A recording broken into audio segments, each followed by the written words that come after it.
की कहानियाँ, मुरली की कहानियाँ, मुरली की कहानियाँ, मुरली की कहानियाँ। रहमते प्रभु की है खुदा की मेहरबानियाँ, रहमते प्रभु की है खुदा की मेहरबानियाँ। मुरली की कहानियाँ, मुरली की कहानियाँ।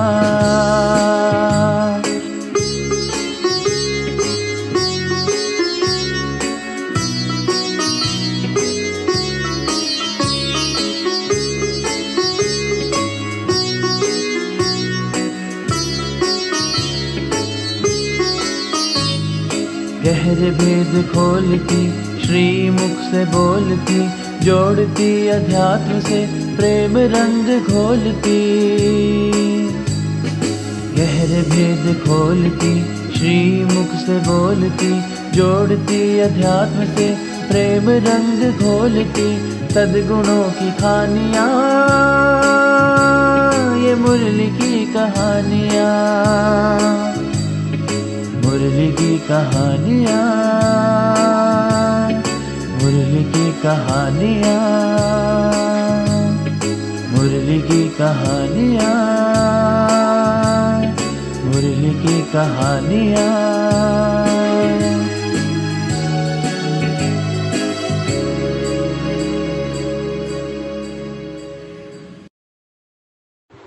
ओम शांति।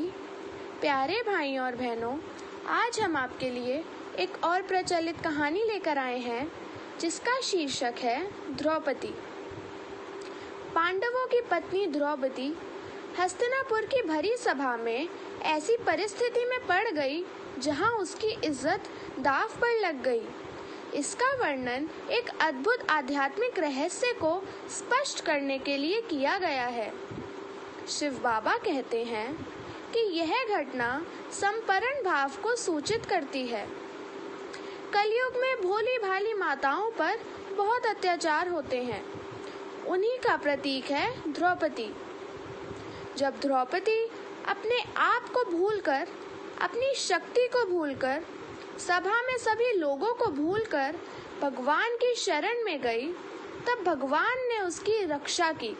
अर्थात जब हम भी संपूर्ण रीति से परमात्मा को आगे अपने आप को समर्पित करते हैं, तो हम बच्चों की रक्षा भी परमात्मा स्वयं करते हैं। यह कथा है समर्पण भाव और संपूर्ण निश्चय की।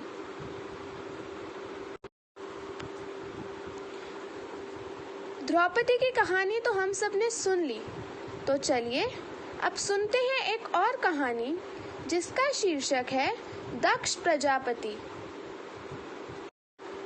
कहा जाता है कि ब्राह्मण की उंगली से दक्ष प्रजापति का जन्म हुआ था और कहते हैं कि वह सारी मानव जाति उन्हीं की संतान है।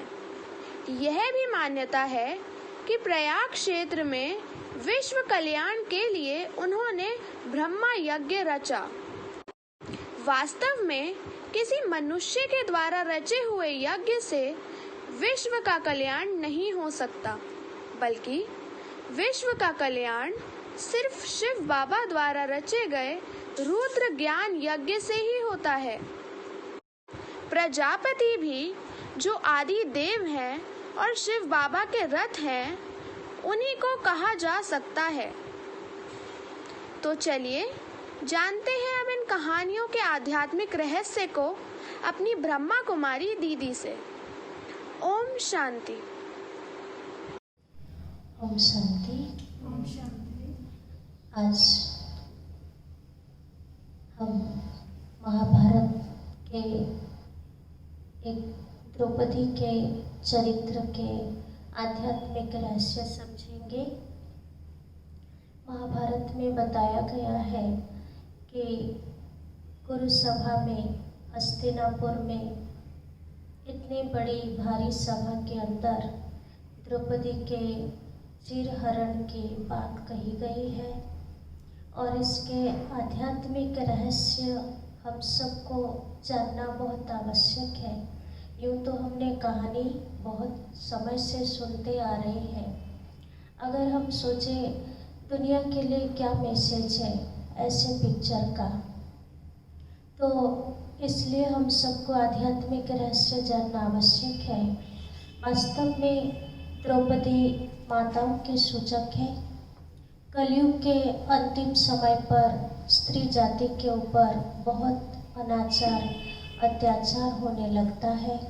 ऐसे समय पर उनको अपने चरित्र बचाने के लिए जिस तरह द्रौपदी को दिखाया कि अपनी शक्ति, अपने संबंधी और अपने बारे में भूलकर दोनों हाथ ऊपर करके परमात्मा का समर्पण भाव से परमात्मा को याद किया।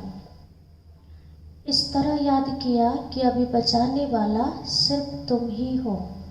इसलिए दोनों हाथ समर्पण की निशानी है, संपूर्ण मन बुद्धि से समर्पण। अगर आज के समय पर भी हम देखें, कोई भी मनुष्य अपने मन बुद्धि से परमात्मा के पास समर्पित हो जाए तो परमात्मा के वादा है उसका कोई भी बाल बांका भी नहीं कर सकता, अर्थात उसके चरित्र का कभी भी पतन नहीं हो सकता। इसलिए इस कहानी का भाग अर्थात हम इनमें से मैसेज लें कि कभी भी परमात्मा के पास अगर हम अपने मन बुद्धि को समर्पित करते हैं, चाहे कितने भी समय खराब चल रहा है, फिर भी आपका बचाव करना उसका कर्तव्य है और वो अंतिम समय तक निभाता भी रहेगा, निभाता आया है और निभा रहा है। इसलिए इस कहानी का भाव हमें समझना चाहिए और हर घड़ी हर सेकंड परमात्मा के याद में हमें बिताना चाहिए, ताकि हर पल वो हमारे जीवन का, चरित्र का, हमारी बुद्धि का, उनके साथ साथ हमारे जो आदतें हैं उनसे वो हमें रक्षा कर सके। यही इस कहानी का भावार्थ है। शांति।